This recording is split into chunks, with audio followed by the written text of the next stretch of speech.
கிட்டத்தட்ட 45 டேஸாக அப்ஸ்காண்ட் ஆகிட்டு திடீர்னு வந்து வீடியோ போடுறாங்களேன்னு பார்க்குறீங்களா? ஆமாங்க, வீடியோ போட முடியல. அது ஏன்னா இந்த போகிறாங்களே குட்டி வண்டு, அவங்க என்னோடய மொபைலை ஸ்வாகா பண்ணிட்டாங்க. சரி, மொபைல் வாங்குறதுக்கு இவ்வளோ லேட் ஆயிடுச்சு, அதான் வீடியோ போட முடியல. இவ்வளோ வெயிலில் நாங்கள் எங்கே கிளம்பி போகிறோம்னா என்னோடய உப்பு ஜாடி உடஞ்சிருச்சு. சரி, அது வாங்கலாமேன்னு போனோம். நான் வாங்க போனது என்னமோ உப்பு ஜாடி தான். ஆனால் இந்த பாத்திரங்கள்லாம் பார்த்த உடனே என் கண்ணெல்லாம் அப்படியே பயங்கர பிரைட்டாக, அவ்வளோ ஒரு மாதிரி பயங்கர ஹாப்பி ஆயிடுச்சு. சரி, எனக்கு பிடிச்சதெல்லாம் எடுத்துகிட்டு இருந்தேன். நான் வாங்க போனது உப்பு ஜாடி இல்லை. இந்த மண் பாத்திரங்கள் என்னென்ன வேணும் எடுத்துக்கோ அப்படின்னாங்க. சரின்ட்டு எடுத்துகிட்டு இருந்தேன். எக்ஸ்பிளைன் பண்ணிகிட்டு இருந்தேன் என் ஹஸ்பண்ட்கிட்ட. அதை என் பொண்ணு இமிட்டேட் பண்ணி காட்டுறாங்க அவங்க அப்பா கிட்ட. எப்படி பார்த்தீங்கள?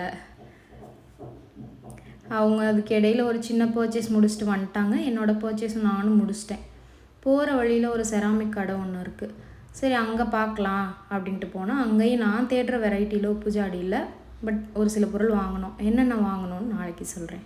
பாய்.